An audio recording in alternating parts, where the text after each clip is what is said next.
So, guys, the way forward is definitely populist nationalism. Conservatives are good people, but we've had a really long time. I mean, you can just look at the history of the United States from 1965 forward. Look at the conservative movement and look what's happened in the United States. There are a lot of conservatives, there are a lot of conservative politicians, but the United States has been going to the left the entire time.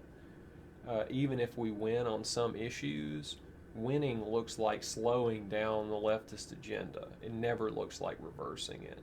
And with this win in Virginia, this is like a vision into the future of what's going to happen in the United States. Two-thirds of the white people are going to vote conservative, one-third are going to go liberal, and everywhere that the immigration has taken hold, the liberals and the Democrats are always going to win. So, we've got to revitalize the national culture. The way forward is populist nationalism. But we've got to define what that populist nationalism is going to look like. And Nick Fuentes has got the ice cream truck nationalism, which I kind of like, but I think that we can do better if we're more realistic and more historical. So the truth is that not a whole lot of white people enjoyed the idyllic 1950s experience that you would see in ads in the 1950s with all these new appliances and new cars, and the dad's a professional and the wife stays at home and she's beautiful all day. Guys, that's just not the reality for most of our people. What would be more realistic would be looking at something like the late Middle Ages or the early modern period. You go look at some woodcuts or some paintings or something, and it'll show like the harvest season, for example. And because that's a time sensitive job, you're going to see the man and the woman both out there in the field together, working side by side to do the job. And just because the men are stronger and have higher worker productivity doesn't mean a damn. The woman's got to work too, and they're working right next to each other. And I think that the poorer you are, the more egalitarianism you see across the sexes and the genders. So for all the guys who are just like super hardcore gung ho social sexual dimorphism and super hardcore like 1950 stuff about like that's the natural thing, I think we probably lived a longer period in human history in which the sexes were actually working closer together rather than further away. Probably the more money you get and the higher you are ranked socially, the more you diverge. As a general rule, as a general rule. So what I'm advocating for is what I called cabbage soup nationalism, and that just makes me think about poor people, poor white people in the United States, and how they used to live. I'll tell two quick stories to try to give you a flavor of what this is like.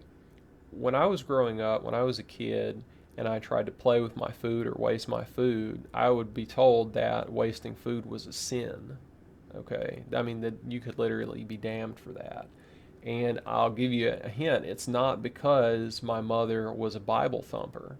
It was because my mother grew up in a poor household in which there wasn't money to buy food that you could waste. So they were frugal and they were poor.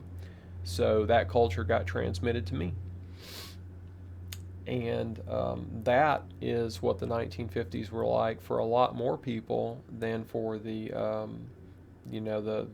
advertising stuff about selling appliances and cars and professionalism and all that.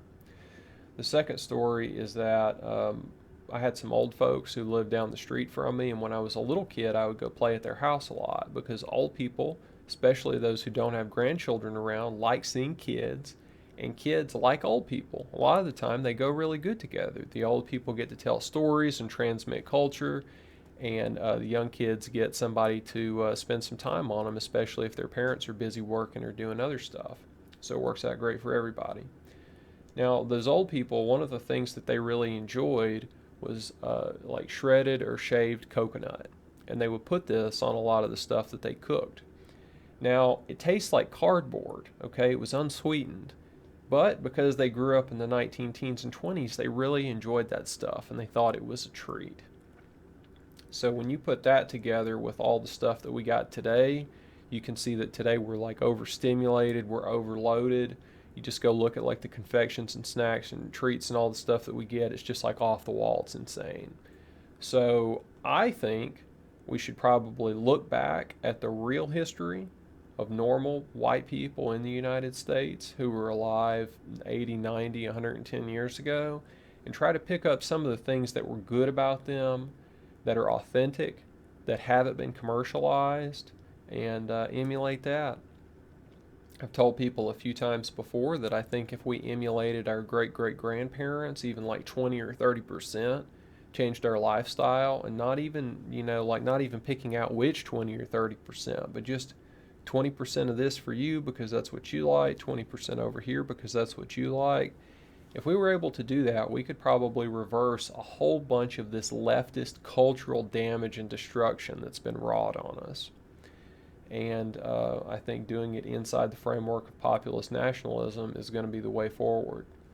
I just, the conservatives, out there, if you are actually a conservative person, you're fine. I don't have any problem with you.